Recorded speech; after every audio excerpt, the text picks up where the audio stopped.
los gobiernos locales y estatales, la estructura ha ido evolucionando con el tiempo. Mientras más poderoso se ha hecho el Ejecutivo, entonces han dividido más y más, realmente dividido más el poder adentro del órgano ejecutivo. Pero el federal es tan difícil cambiar la Constitución que no lo han dividido más. Sigue siendo ultra hiperpresidencialista. Lo que hicieron era, como no podían cambiar la Constitución, era un set de normas, pero no normas legales, simplemente normas sociales de cómo el presidente se iba a regir. Una de las más importantes era es el sistema de mérito adentro del Ejecutivo Federal. Son millones de personas que trabajan en el Ejecutivo Federal. El porcentaje altísimo. Cada miércoles con Miguel Herroz, Estructuras para Crear Justicia. Miguel nos acompaña desde Houston, Texas, así que vivió de primera mano lo que sucedía ayer martes en Estados Unidos, las presidenciales, donde ya el virtual ganador, el republicano Donald Trump, quien hace historia, más de 100 años en retornar a la Casa Blanca, bueno, no de forma consecutiva, sino que no lo hizo en la ocasión anterior y retorna. Creo que desde los 1800 no sucedía. Miguel, buenas tardes. Muy buenas tardes, Magdiel, y saludos a todos. Miguel, ¿cómo se vivió eso en Houston? Tú estás allí, en uno de los estados que, bueno, también terminó coloreándose de rojo. Y sobre todo, pues, en esta situación bastante tensa que había, ya creo que han bajado un poco los humos, pero cuéntanos, ¿qué tal se vivió el escenario ayer, martes?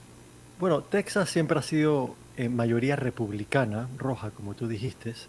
Lo interesante es que la elección presidencial es una, por lo menos en el precinto donde yo vivo, de 69 diferentes cargos que las personas estaban eligiendo. Así que no es solamente al presidente, son 69. En Panamá son 5 papeletas. Acá son 69 y habían dos preguntas del condado. Una era sobre si hacer un préstamo de 4.000 millones de dólares para los colegios públicos y otra, si no me equivoco, de 6.000 millones de dólares para el sistema de drenaje de aguas lluviales. Así que imagínate lo que estaba en contienda, ¿no? Y es bien interesante hablar del sistema porque es completamente diferente al panameño. Y ver cómo funciona realmente, creo que es interesante y da a conocer, ¿no?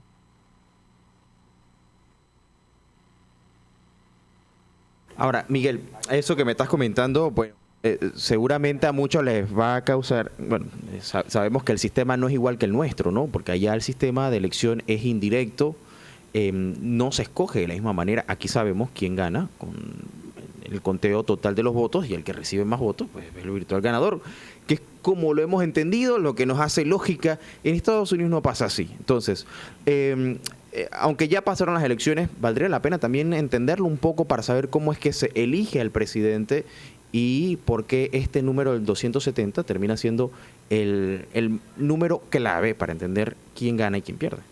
Sí, y yo creo que quizás ir un poquito atrás todavía para entender cómo llegó ese sistema a regir en los Estados Unidos, que es el colegio electoral, y también los diferentes tipos de gobierno, porque las personas estaban eligiendo cargos para el gobierno federal, el gobierno estatal y el gobierno local. Así que son tres niveles de gobierno y al final 69 personas donde yo vivo eran los que estaban siendo elegidos, incluidos jueces, jueces locales, jueces estatales, eh, legislativo, local, estatal, federal, ejecutivo, local, estatal, federal. Total 69, una cantidad increíble que supuestamente tienes que saber por quién estás votando. Así que es una tarea educarse uno y lo que los americanos tienen que ir, pero bueno, este sistema al final termina funcionando relativamente bastante mejor. La historia es, después de la guerra de independencia de los Estados Unidos, la idea era que ellos querían crear un sistema liberal. ¿Para qué quiere decir un sistema liberal? Tú tienes una democracia donde eliges al gobierno. Una democracia liberal, tú no solamente antes de comenzar el gobierno, tú creas un set de reglas que todos se deben regir por. Así que incluso el que gana, que tiene la mayoría, esa mayoría de personas no le puede quitar los derechos a la minoría. No puede, no solamente eso, pero hacer lo que ellos quieran con el gobierno. Están basados en un principio de leyes supremas que están por encima del ser humano.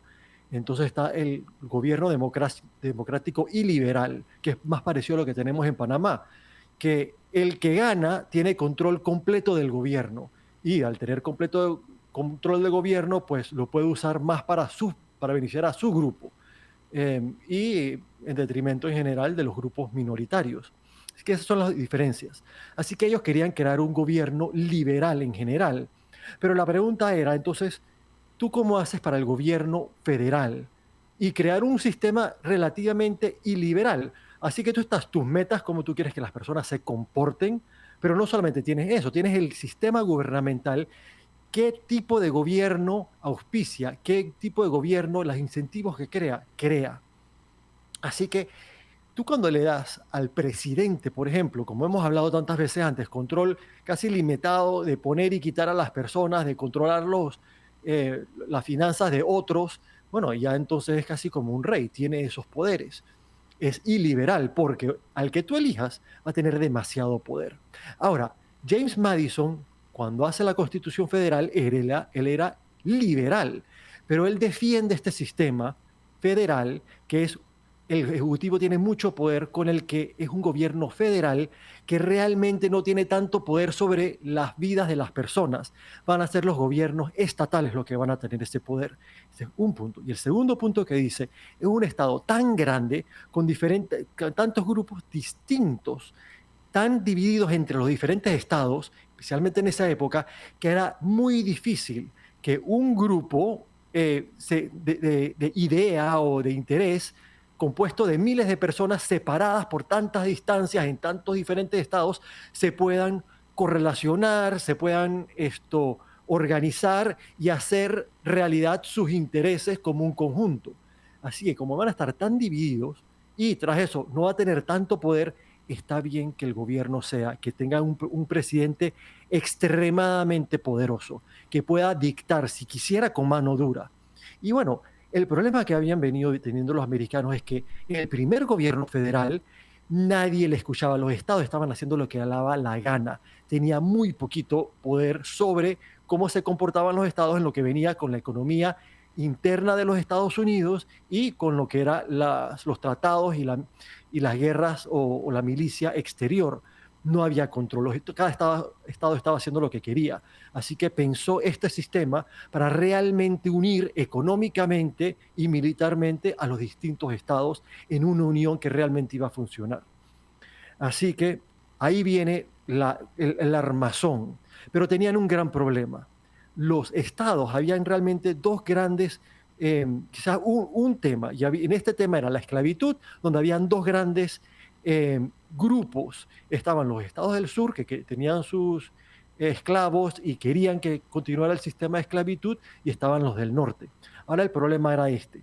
En el sur, el porcentaje de blancos era relativamente baja comparada al total de la población. Porque, bueno, eran unos cuantos blancos que controlaban 60, hasta el 60% de la población de esclavos.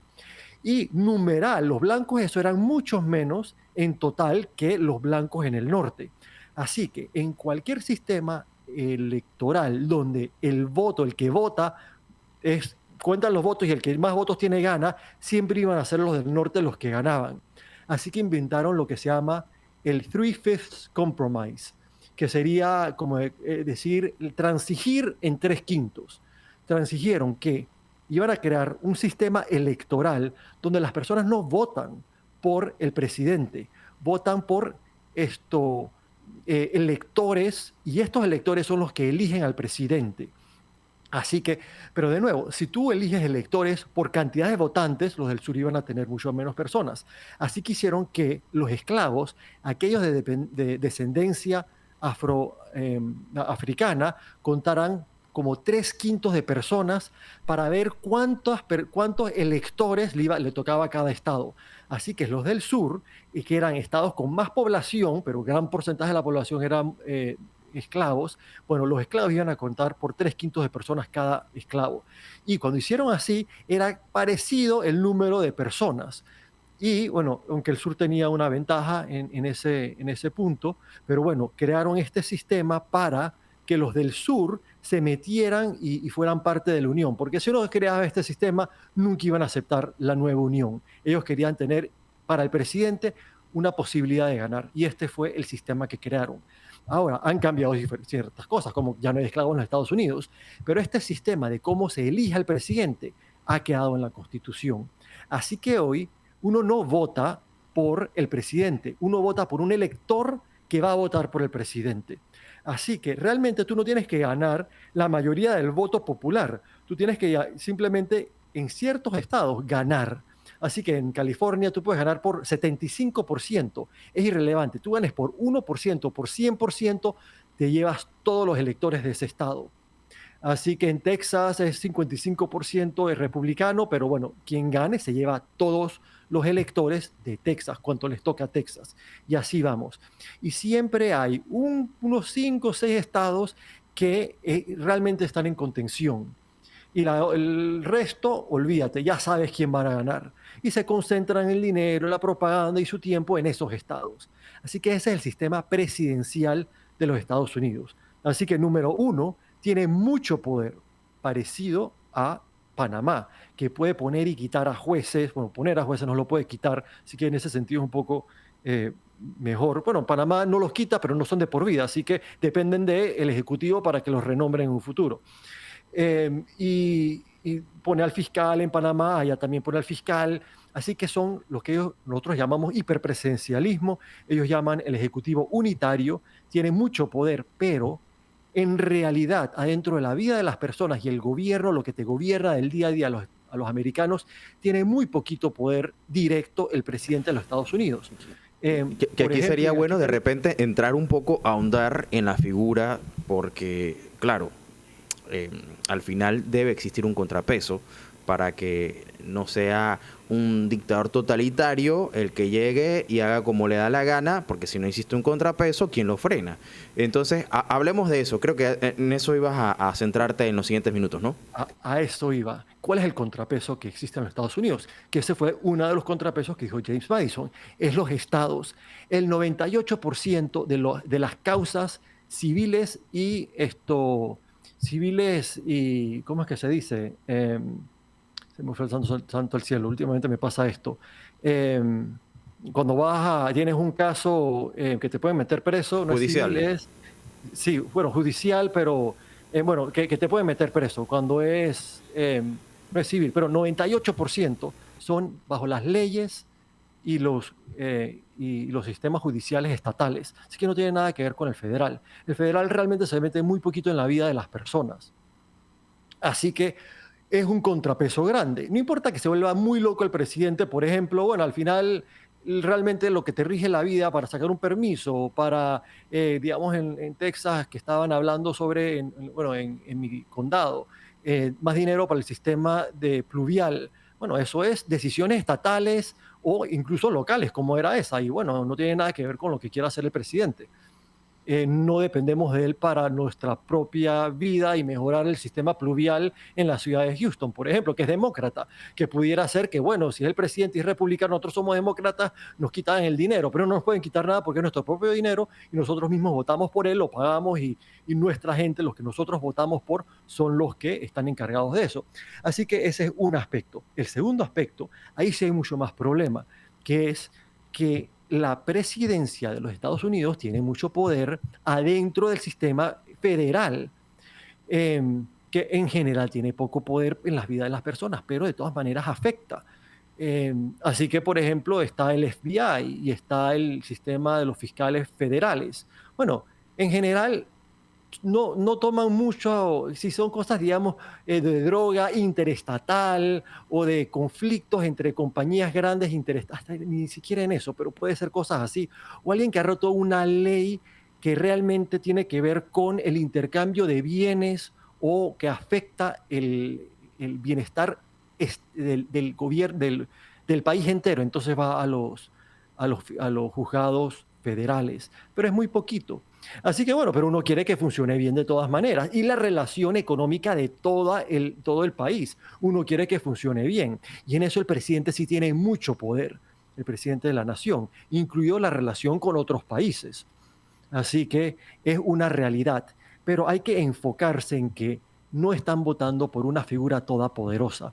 También estamos votando por el presidente del estado, por ejemplo, que aquí es el gobernador.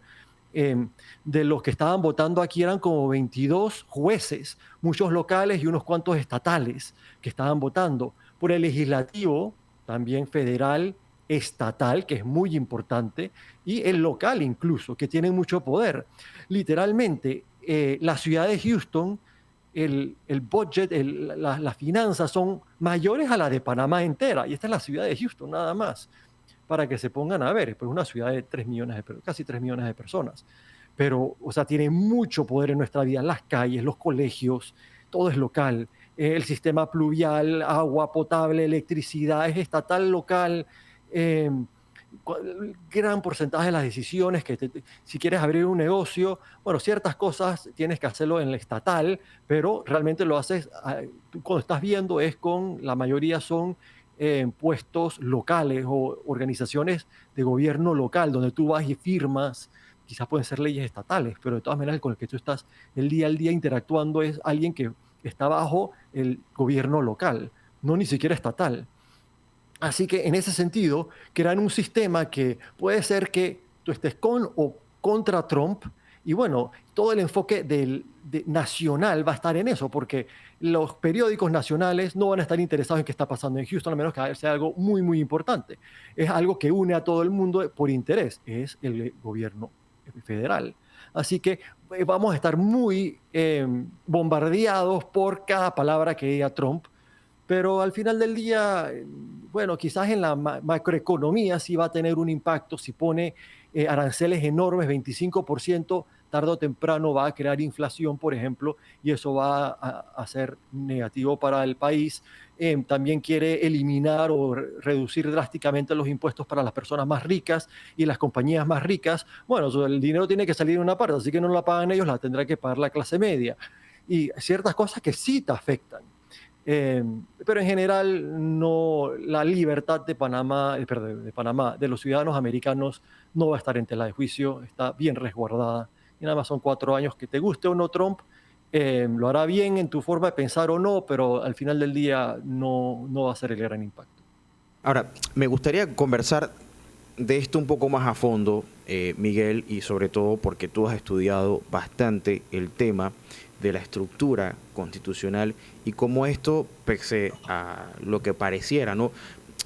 Una situación similar como la que se vivió ayer en Latinoamérica hubiese sido digno de ver todo tipo de acciones, de golpes de Estado. Ese tipo de cosas, sí. Sí, que lo hemos visto y ha sido como que el símil en varios países de América Latina.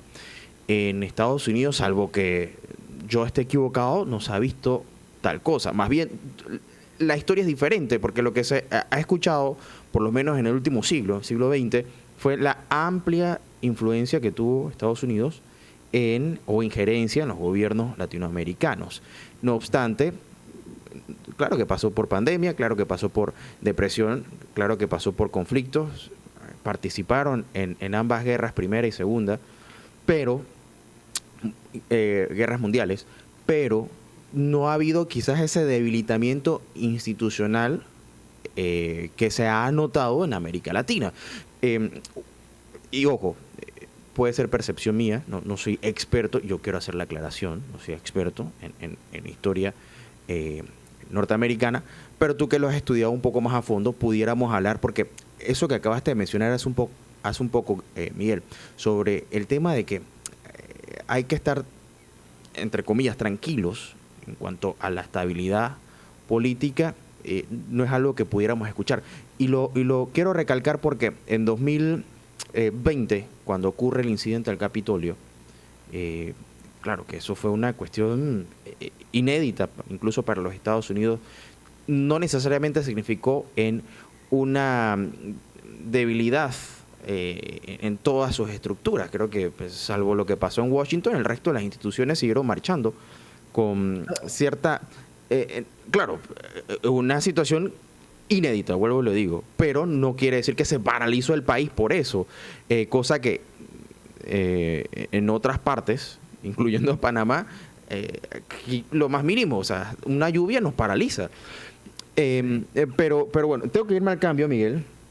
Y a la vuelta, no sé si te parece, abordamos esto un poco a fondo y vemos, porque tú trabajas un poco en la raíz hace un momento hablando de Madison y de entender los problemas de fondo que te llevan entonces a solucionar problemas que a simple vista no están. Aquí decimos, no existe, pero puede pasar. ¿Cómo reaccionamos en tal o cómo evitamos que llegue a suceder X o Y situación?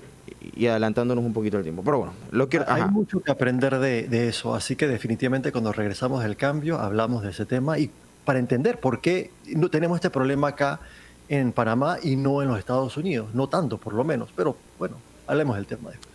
Claro que sí, Miguel. Y estamos conversando desde Houston, nos acompaña el arquitecto Miguel Herroza, escritor y autor de Estructuras para Crear Justicia, Vanguardias del Diseño Constitucional, abordando el tema de las elecciones. Ya sabemos quién es el virtual ganador de estas elecciones. Regresa a la Casa Blanca el magnate Donald Trump, expresidente, fue el 45º, ahora es el 47º presidente de los Estados Unidos y, bueno, haciendo historia. Algo que me llama mucho la atención, Miguel, es que parte de la campaña demócrata se centró en lo amenazada que estaba o estaría la democracia en Estados Unidos si Trump regresaba a la Casa Blanca. Tú has explicado que existe una estructura que, pese al hiperpresidencialismo que existe, hace un contrapeso. ¿Por qué esto es importante? Bueno, también hay que ver de dónde comenzó, cuando comenzó el sistema americano. El presidente, el ejecutivo en general, tenía mucho menos que regular en esa época. Hace 200 años, el gobierno, como parte de la vida de las personas, era mucho menos porcentaje. No solamente en impuestos, en dinero, pero en tamaño, en poder, en autoridad. No había tantas cosas que regular. No estaba tan en la vida de las personas. Era mucho más básico. A través de los 200 siguientes años, especialmente la rama ejecutiva ha crecido exponencialmente. Así que no era lo que era antes. Ahora, no importa que sea federal, local, estatal, tienen mucho, mucho más poder. Los gobiernos locales y estatales, la estructura ha ido evolucionando con el tiempo. Mientras más poderoso se ha hecho el ejecutivo, entonces han dividido más y más, realmente dividido más el poder adentro del órgano ejecutivo. Pero el federal es tan difícil cambiar la constitución que no lo han dividido más. Sigue siendo ultra hiperpresidencialista. Lo que hicieron era, como no podían cambiar la constitución, era un set de normas, pero no normas legales, simplemente normas sociales de cómo el presidente se iba a regir. Una de las más importantes era es el sistema de mérito adentro del Ejecutivo Federal. Son millones de personas que trabajan en el Ejecutivo Federal. El porcentaje altísimo es, interesantemente, en el sistema de correos. También está la milicia, pero hay otras agencias que serían ministerios aquí en Panamá. Pero bueno, tú quieres que las personas que estén no solamente al mando de los ministerios, pero los que están abajo de los que están al mando, los que están abajo de ellos, que estén ahí por mérito. Sean personas que llegaron ahí y se van a quedar ahí gracias a sus propios méritos, no porque le deben nada a nadie, para que el momento que tengan que tomar alguna decisión, la tomen basadas en una situación de imparcialidad, basado en lo que ellos piensan que es lo correcto. Puede ser que se equivoque, pero eso no es lo importante es que no le están haciendo favor a nadie. Y si una de otra agencia dentro del mismo ejecutivo ve que otra está haciendo mal, puede frenarla, porque no tiene ni un porqué, no tiene ni un miedo, no tiene que hacerle favor a nadie para él quedarse en su empleo o conseguir uno mejor. El sistema en los Estados Unidos, en el federal, es bajo regla ejecutiva. En otras palabras, el presidente firma un papel que dice cómo se va a regir su propio gobierno. Bueno, ya lleva 140 años este sistema de mérito. Y es realmente una de las grandes conquistas del sistema americano para salir de la era al final de los 1800, de la era de los varones ladrones que le decían. que tenían monopolios enormes que estaban siendo auspiciados y protegidos por el gobierno federal. Así que cuando destruyeron el sistema de clientelismo dentro del federal, pudieron entonces romper estos grandes poderes económicos que estaban ahorcando a la economía, bueno, a los pequeños emprendedores y medianos emprendedores en los Estados Unidos. Ahora, Donald Trump, una de las cosas que tiene a tu pregunta, una de las cosas que tiene muy preocupados a los demócratas y a aquellos que son liberales, incluso a republicanos liberales, es que Trump, el último mes, antes de las elecciones del 2020, él eliminó ese sistema, pero iba a comenzar a regir cuando el nuevo presidente, que él pensaba que iba a ser él, entraba en poder. Pero bueno, vino Biden y el primer día, una de las primeras cosas que hizo es firmó otro papelito diciendo que lo que había firmado Trump se eliminaba, iba a seguir el sistema de mérito. Y Trump ha prometido que su primer acto va a ser deshacer el sistema de mérito para él poder poner personas de su parecer en todos los niveles del gobierno federal. En pocas palabras, va a ser como Panamá o hasta peor. Ya no vas a estar ahí o quedarte ahí gracias a tus conocimientos, es gracias a cómo tú favoreces los intereses de una persona o de aquellos que son aliados de esa persona. Así que ya cambia la matemática completamente. Lo peor para mí es que es irrelevante en 4 años si regresan los demócratas, una vez que tú destruyes este sistema, el que entre a la Casa Blanca no va a tener ni un interés en vamos a hacerlo con mérito ahora, no, va a querer poner su propia gente, y más que ahora ya han roto la norma, ya existe la nueva reglamentación, voy a quitar a todos los que puso Trump y voy a poner a todos los míos. Y la razón que la gente va a estar dando dinero para las elecciones y apoyando ya no va a ser tanto solamente porque yo creo que se tiene una mejor política, va a ser porque yo quiero un puesto, porque yo quiero que me den un beneficio a mi gran corporación nacional o internacional.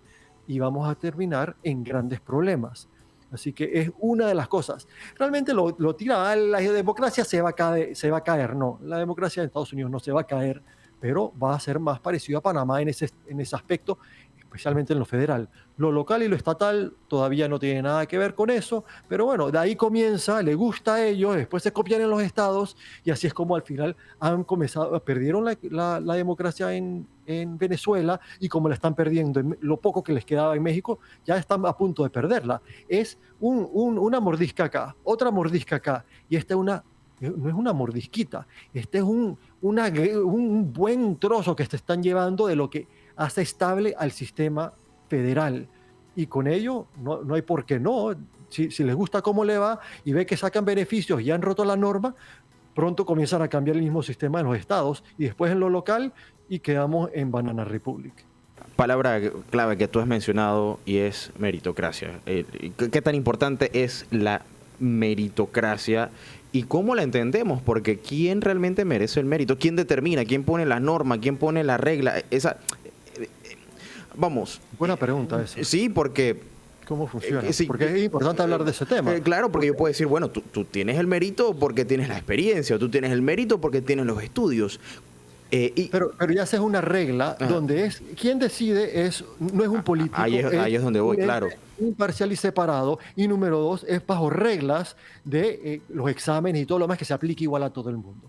Pero si yo soy político, si yo soy un ministro, así hay reglas, yo la aplico como me da la gana y nadie me puede decir que no, pues entonces termino literalmente, y es lo que pasa, termino poniendo amistades, familiares o partidarios, que la gran mayoría son partidarios y personas que están ahí por esa parte. En los estados de Estados Unidos, muchos de ellos es constitucional. Los sistemas de mérito están en la Constitución, los separan del Ejecutivo. Pero Miguel, entonces ahora la otra pregunta que surge, porque es la otra cara de la moneda, que también creo que es válida, es ¿cuál es la competencia de? Si tengo un poder que viene producto de la elección popular para tomar decisiones en nombre del electorado, entonces, ¿dónde está mi capacidad de poder gestionar con la libertad que considero es la necesaria para poder hacer las transformaciones que requiere o que necesita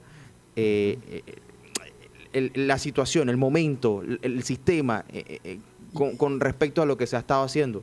Acabas de dar o sea, en el clavo de lo que está pasando en los Estados Unidos. De nuevo, como comencé, es la democracia liberal y la democracia iliberal.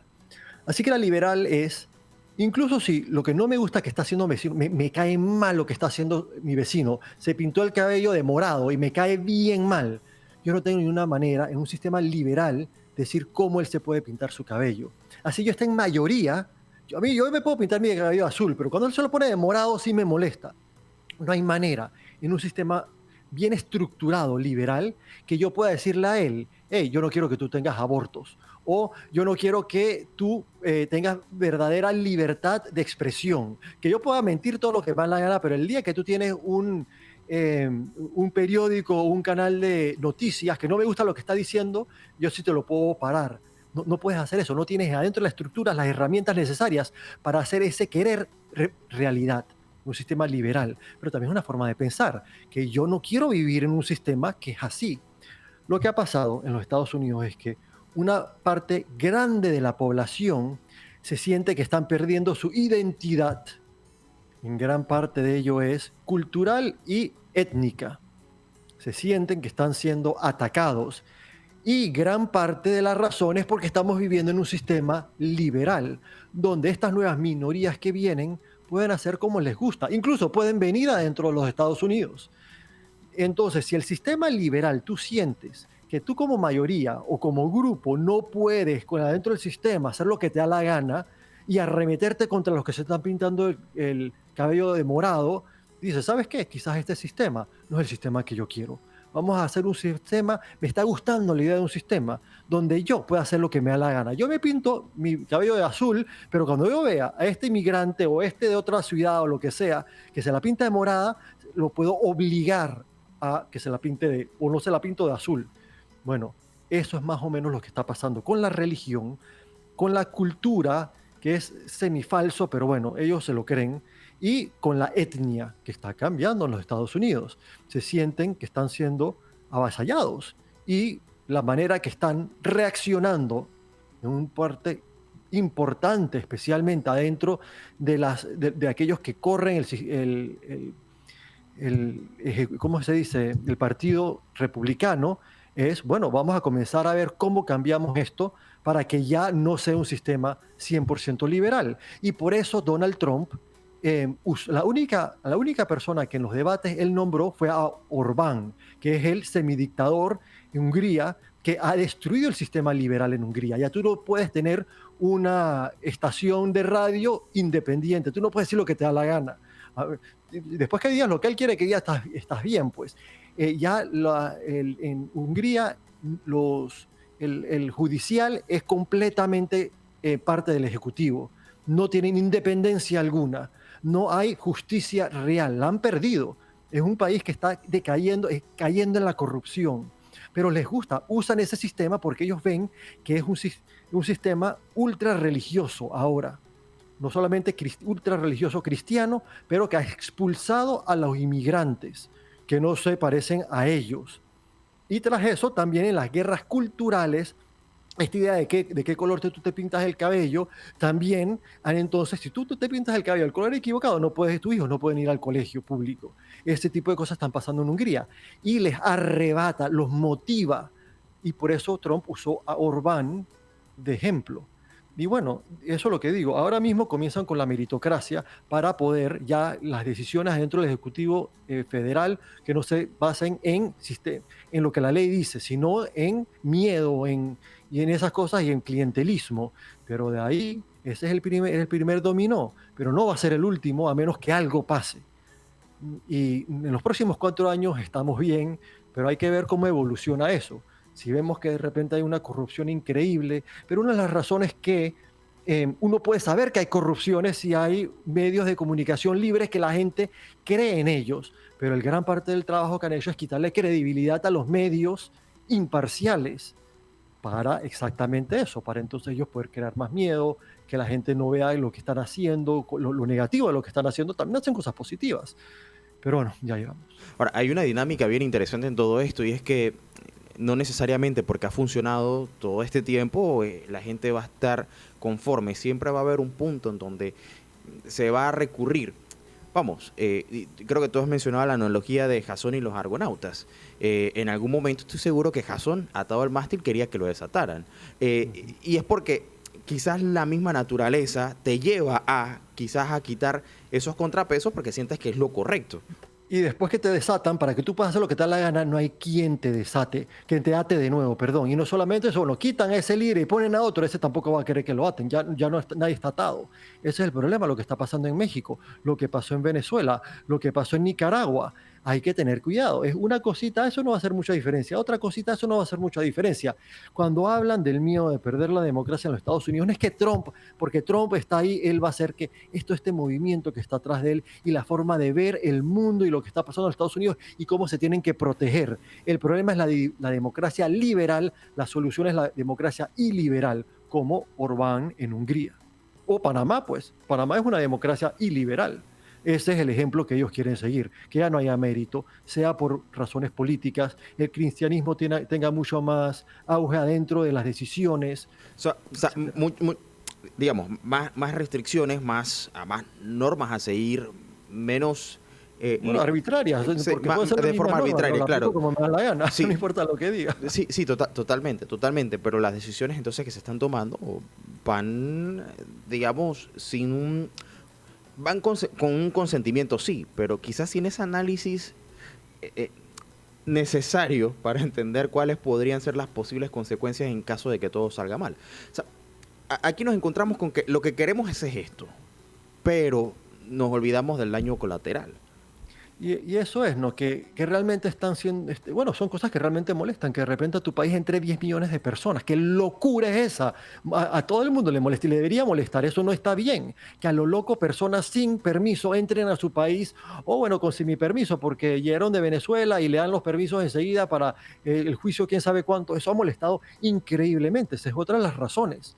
Pero bueno, hay muchas razones de por qué ocurrió. La inflación era una, querían más gente para que bajara la inflación, eso ayuda a bajar la inflación. Otra es la ideología, los demócratas no les importa que venga gente de afuera. Ellos dicen, Estados Unidos es un país de inmigrantes, sean del color o de la raza o de la cultura que vengan, aquí nos hacemos más ricos cada vez que viene uno nuevo, más ricos culturalmente. Bueno, tú lo puedes decir mejor que yo. O sea, ahorita gran parte de la economía está siendo sostenida precisamente por esa mano de obra latina o inmigrante. Bueno, yo no diría eso. No sé. Yo tenía un amigo americano que estábamos en no sé en qué cosa y le preguntaron, pero bueno, todos los que limpian platos son mexicanos, ¿qué pasaría si desaparecieran los mexicanos? Bueno, me pongo a limpiar platos, pues. No es que, no, pero definitivamente es parte de la economía. Por supuesto, y lo van enriqueciendo, como tú bien lo dices. Que viene gente que realmente quiere hacer algo de su vida y mueve la economía y son los emprendedores con ideas nuevas. Eso es gran parte. Así que sí hay un grupo que le gusta eso, pero hay otro grupo que no. Y la manera que lo hicieron, como legalmente no lo podían hacer aparentemente, entonces, bueno, abro las fronteras y que entren como le da la gana. Pero eso ha molestado horriblemente y con razón. Así que es una de las razones, no solamente esto, pero bueno, siente que están siendo avasallados y dicen, no, ya tenemos que ver cómo le ponemos pare esto. Y si el sistema de gobierno que no tenemos no nos ayuda, vamos a cambiarlo. Vamos a ver, Dios quiera no tengamos que llegar a eso. Y yo estoy me siento calmado porque al final, como dije, son 69 personas, cargos, más de 69 personas, 69 cargos por los que se votó en el área donde yo vivo. Pero recuerden, esto se repite miles de veces a través de los Estados Unidos. Nada más gobiernos locales educacionales, de gobiernos de colegios primarios a secundarios. Son 14,000 gobiernos, muchos de ellos que tienen su propia policía, gobiernos escolares. A ver, para poner en contexto, también votan por los directores de colegios. Votan es como un sistema legislativo, pues, en miniatura. Tú estás votando, tipo como un parlamento. Claro. Tú estás votando por un mini parlamento que va a correr el sistema de educación en tu área. Y ese puede ser grande o pequeña, dependiendo es un pueblo, pero bueno, Y esto pequeño garantiza, parlamento esto sí, garantiza grande. de algún modo lo que tú mencionabas, el hecho de que no exista tal Yo no dependo de imposición. Trump para que me dé dinero para que corra bien mi colegio, Claro. o alguien por favor, que qué le va a importar un O sea, colegio en el que Houston, realmente está ni interesado menos en si hacer, somos demócratas el acá. que realmente está interesado en hacer las cosas se va a preocupar por, Y tiene que ser alguien sí, local. primero, exacto, salir, conocer a la comunidad, conocer las necesidades, entenderlas y vender la idea de la propuesta para mejorar la situación. Que contrario a aquel que entra por amiguismo o por lo que sea, sencillamente se olvida de todo lo demás y una vez se ubica, pues ahí se queda. Así que son dos cosas, el sistema liberal. Uno es la idea, lo que la gente quiere. La otra es lo que el sistema te obliga. El sistema que tenemos en los Estados Unidos obliga a que funcione de manera liberal. No es que porque yo tengo el cabello morado alguien me puede decir que me lo tengo que pintar de azul. Simplemente no pueden. Y así venga Trump, que haga lo que quiera hacer, no va a poder hacer eso porque el sistema está tan dividido que le es imposible. Así que en ese sentido, puede ir poco a poco cambiando, pero es improbable o muy difícil. O sea, Así no que, de manera inmediata. O sea, pero lo que tú decías es importante, el efecto dominó. Porque no caer en el error que hemos caído quizás en Latinoamérica, escuchándote, es lo que entiendo, en donde pensamos que, bueno, vamos a tratar de descentralizar el poder y tomar buenas decisiones, entre comillas, buenas decisiones. Y esas buenas decisiones van a dar como resultado que tengamos el fin esperado. Al final, lo que tenemos son personas con buenas intenciones tomando malas decisiones. y una cosa interesante sobre las buenas decisiones es que la idea general, como que el entender general, puede que se equivoque, pero en general el promedio está la mayor probabilidad que tenga la razón es el promedio. No solamente eso, pero bueno, si el promedio ve que lo que están haciendo no funciona, en general, entonces van cambiando poco a poco su parecer y lo que es correcto se vuelve promedio tarde o temprano. Puede tardar más o menos, pero llega ahí. Pero no es una decisión, son miles de decisiones que se toman cada mes. Ni decir al año, son millones de decisiones que se toman. Tú necesitas un sistema que la mayoría de ellas sean buenas. No porque haya una que después que tomaron la decisión te das cuenta que fue la equivocada que va a hacer que explote el sistema. En todos los sistemas se toman malas decisiones.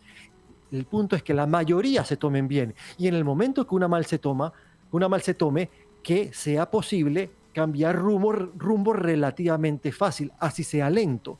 En los sistemas autocráticos o iliberales, no solamente se toman muchas más malas decisiones, es casi imposible, una vez que se ha tomado una mala decisión, cambiar rumbo. Hasta que venga otro dictatorucho que lo va a hacer completamente diferente y concentran todavía más el poder, toman más decisiones, puede ser que esa la toman bien, así como en Salvador, que ahora metan preso a todo el mundo, porque la manera de terminar con las pandillas es meter a preso a todo el mundo. Bueno, es verdad, era una guerra que tenían ellos casi civil, había que meterlos a todos presos, era la única manera de salir de eso, pero no van a cambiar de forma de pensar, todavía quieren seguir metiendo preso a todo el mundo. Ya no son pandillas, ahora son, y ahí van comenzando quiénes van a ser los del cabello morado, pues. Y así vamos y terminamos. Todos los dictadores siempre llegan solucionando algo, desde Hitler a Stalin, a quien tú pongas. Gaddafi, mira, en Gaddafi. algún momento Libia llegó a ser el país ejemplo en la revolución que causó Libia en África y que todo el mundo decía, mira, el milagro libio, esto pues va a transformar, y el librito verde, ¿no? Que quería imponer esa ideología de esa combinación de un socialismo con una especie Y, de... y entre las muchas cosas buenas de la democracia liberal, lo negativo es que va lenta. Y cuando se equivoca se corrige, pero lento. Pero lo bueno es que realmente resguarda las libertades individuales. Realmente asegura que tú puedas decir lo que te da la gana y no tengas problema. Y gracias a eso, que las cosas se corrijan. No solamente eso, pero tu día a día sabes que la ley se va a aplicar relativamente igual a todo el mundo. Ni un sistema es perfecto.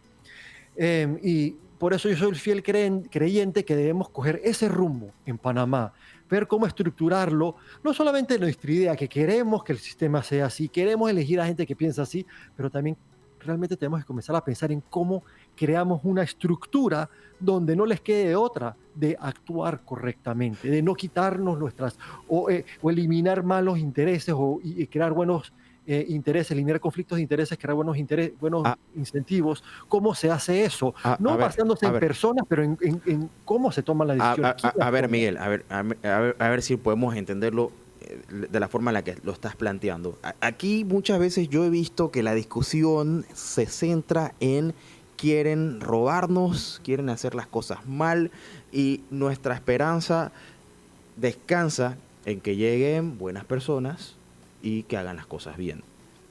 El problema es que pues, nos quedamos sentados esperando a que eso pase, porque, mira, y ya empezó el primer setback, el primer, digamos, la primera volteada que vimos Ujú, hace poco con el tema del presupuesto. ujú. A ver, eso yo creo, y ojalá me equivoque, eso va a seguir pasando si no nos sentamos y conversamos y decimos, espérate, aquí vamos a ver cómo solucionamos esto porque en algún momento nos vamos a terminar autodestruyendo. Porque podemos seguir diciendo el otro es malo, el otro quiere robar. Y va a seguir pasando, porque si el otro cambia de parecer, va a llegar otro que es peor y va a ser más malo y va a ser más sagaz y más sutil y lo va a hacer de una manera que ni nos demos cuenta.